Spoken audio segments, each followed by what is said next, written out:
बहुत स्वागत है आप सभी का। आप देख रहे हैं हमारा खास कार्यक्रम राम नारायण राम। मैं हूं आपके साथ अंशिका। दर्शकों, राम नारायण राम कार्यक्रम की श्रृंखला निरंतर चल रही है और इस श्रृंखला में हम समझ रहे हैं अलग अलग पहलुओं को, अलग अलग विषयों पर चर्चा कर रहे हैं, चाहे वो धर्म हो, अधर्म हो, पाप हो, पुण्य हो या पॉलिटिक्स हो, हर चीज़ को हम समझ रहे हैं। और आज के इस एपिसोड में हम बात करने वाले हैं एक ऐसे विषय पर जिसके बारे में हम बहुत बात तो करते हैं लेकिन क्लैरिटी नहीं मिल पाती। असल धर्म ग्रंथ कौन है, क्या है, आज हम ये बात करने वाले हैं। क्योंकि अगर हम बात करें ईसाइयों के लिए, उनके लिए है बाइबल। मुस्लिमों की अगर हम बात करें कुरान शरीफ है उनके लिए। सनातनियों की अगर हम बात करें तो उनके लिए श्रीमद् भागवत गीता और साथ ही साथ महाभारत है। बहुत सारे धर्म ग्रंथों की श्रृंखला बनी हुई है, लेकिन बड़ी कंफ्यूजन रहती है कि कौन सा धर्म ग्रंथ सही है या नहीं है। तो बालक ब्रह्मचारी जी क्या कहते हैं, उनकी दृष्टि में कौन सा धर्म ग्रंथ सही है, ये हम आज के इस कार्यक्रम में चर्चा करने जा रहे हैं। ये आज के इस कार्यक्रम में हम चर्चा करेंगे और हमारे साथ उपस्थित हैं हमारे बहुत खास मेहमान, संतान दल के प्रेसिडेंट शंकर सरकार जी और उनके साथ बहुत खास मेहमान संगीता मुखर्जी जी। राम नारायण राम। तो कार्यक्रम की शुरुआत करते हैं। पहले मैं आप दोनों को बहुत बहुत धन्यवाद दूंगी कि आपने बहुत कीमती समय निकाला। बहुत टाइम के बाद एक बार फिर हम आज मिल रहे हैं और बहुत सारी चर्चाओं को एक बार फिर से आगे लेकर के जाएंगे। तो प्रेसिडेंट, आज आपके कार्यक्रम की जो शुरुआत हम कर रहे हैं, मैं ये समझना चाहूँगी, अब धर्म ग्रंथ की जब बात आती है तो बहुत कन्फ्यूज़न है। जैसा कि मैंने कहा, कोई ईसाइयों के लिए बाइबल है, मुस्लिमों के लिए अलग है, सनातनियों के लिए अलग है। तो असल धर्म ग्रंथ क्या है, बताएं। देखिए, धरती में जितना धर्म है कम से कम 400 धर्म है और हम छोटा मोटा ये सब आदमी का बना हुआ, आदमी का सृष्टि किया हुआ, इंसान का धर्म बनाया, इंसान ने बनाया। ये धर्म ग्रंथो धर्म नहीं हो सकता है। मेरा बालबुआ जी कहती हैं धर्म ग्रंथो धर्म एग्जिस्टिंग है। आसमान है सबसे हमारा असली धर्म बन। आसमान कितना बड़ा है, लंबा कितना है, चौड़ाई कितना है, सोच नहीं सकते। कोई साइंटिस्ट अभी तक बता नहीं सकेगा कि आसमान कहाँ से शुरू हुआ, कहाँ शेष हुआ, एंड हुआ जी। इसलिए आसमान बहुत बड़ा है। आसमानी असली धर्म ग्रंथ है।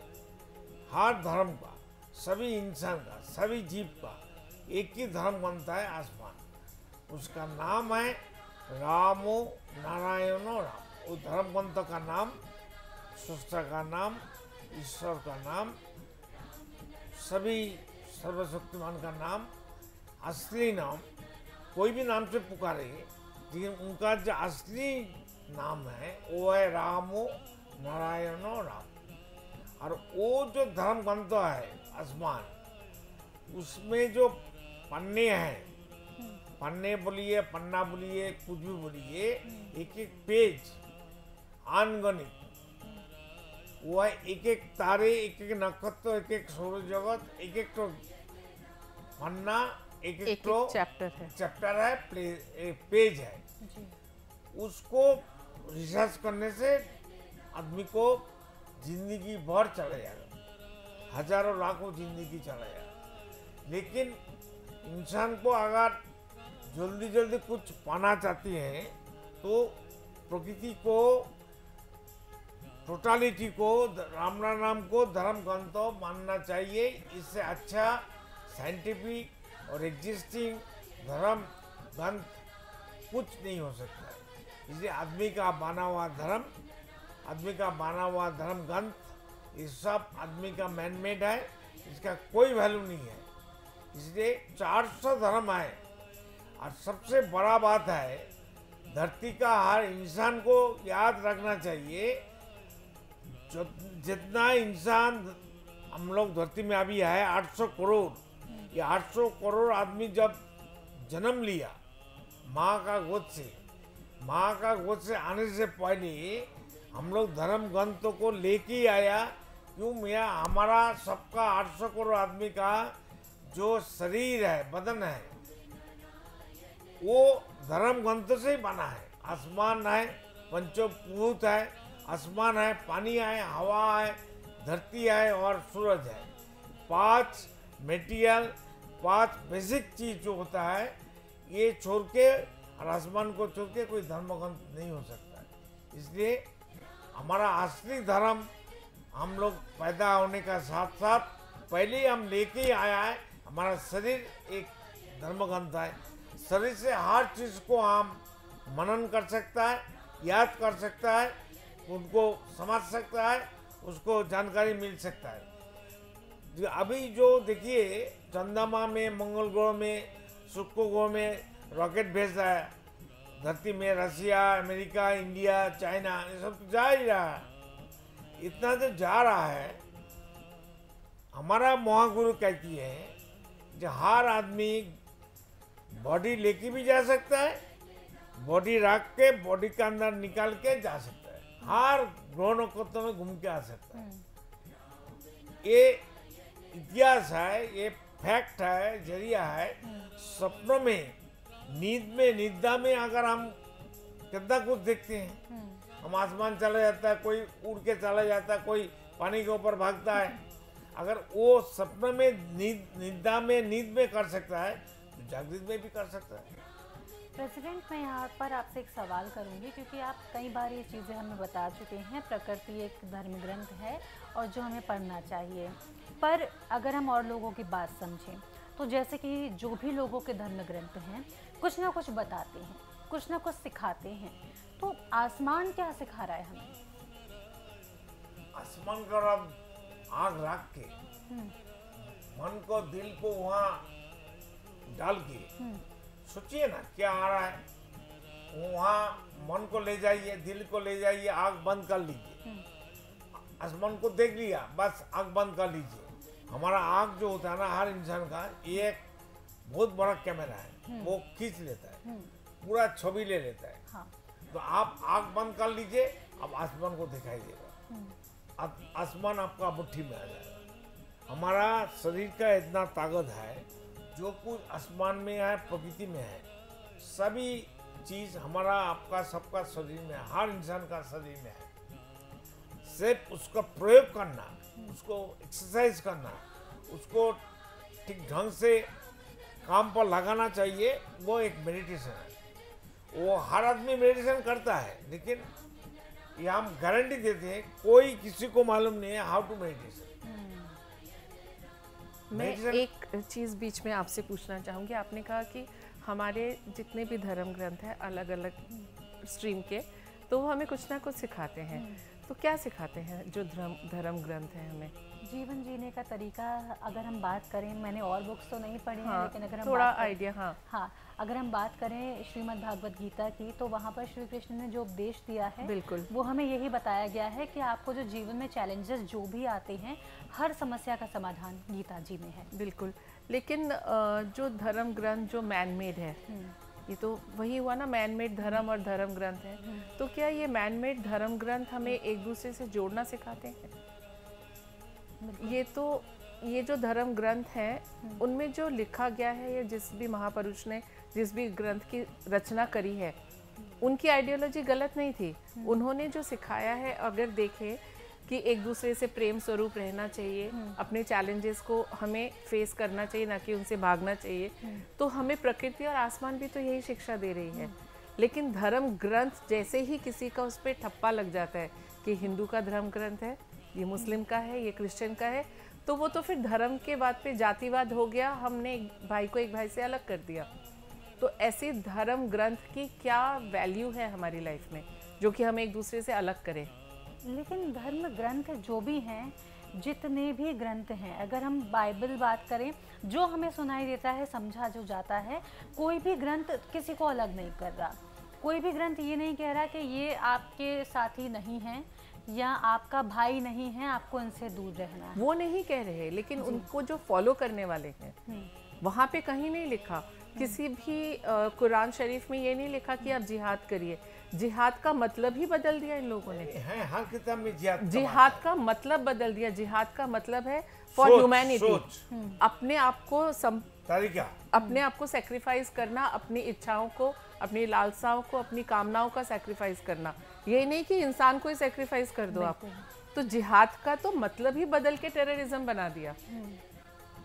तो अब जैसे अब ये तो इंसान के परस्यू करने के ऊपर है। अगर सामने जो भी चीज़ है वो अगर मैं गलत हूँ तो मैं उसको गलत ही परस्यू करूँगी।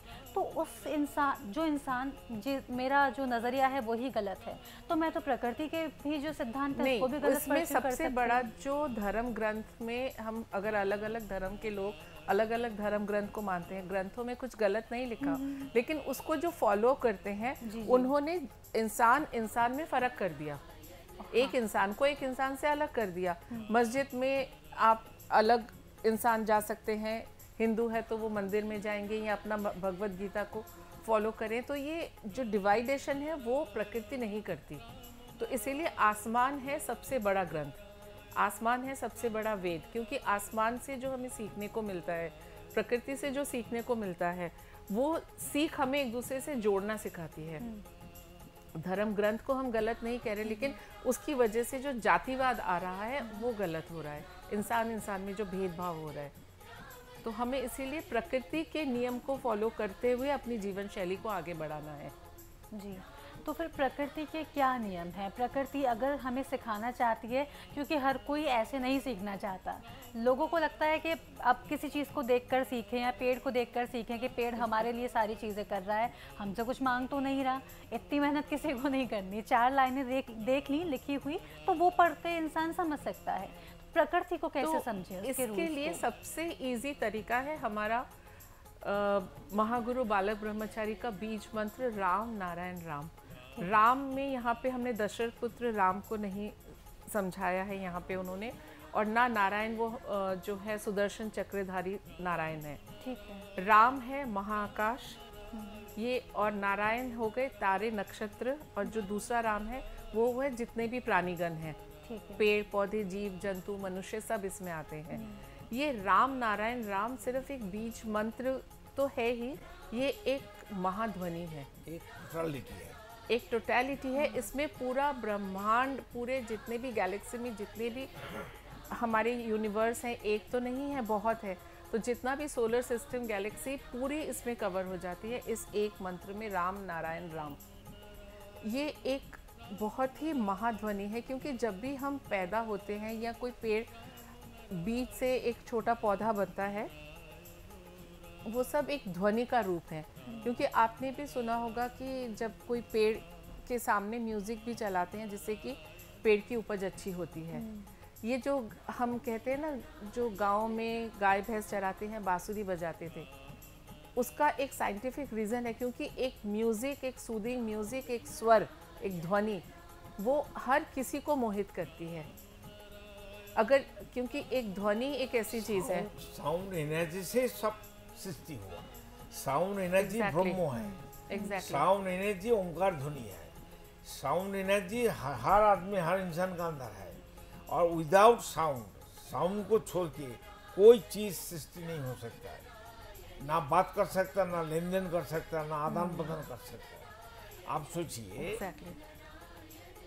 आप धर्म ग्रंथों को छोड़ के आप जी सकते हैं, हम किसी को मानता नहीं। आपका कोई जीने के लिए तकलीफ होगा? अच्छा, आसमान को छोड़ के, सूरज को छोड़ के, पानी को छोड़ के, धरती को छोड़ के आप जी सकेंगे? बिल्कुल भी नहीं, पॉसिबल ही नहीं। तो आसानी बात है, क्यों नहीं समझता है हम लोग? नहीं समझते ना प्रेसिडेंट, क्योंकि फ्री में मिलता है ना। हाँ, वैल्यू नहीं समझते, फ्री में मिलता है। खुद का वैल्यू नहीं है इसलिए उनका वैल्यू नहीं है, समझे? आपका नाम अनिश्चिका ना, क्या नाम? अंशिका। जी।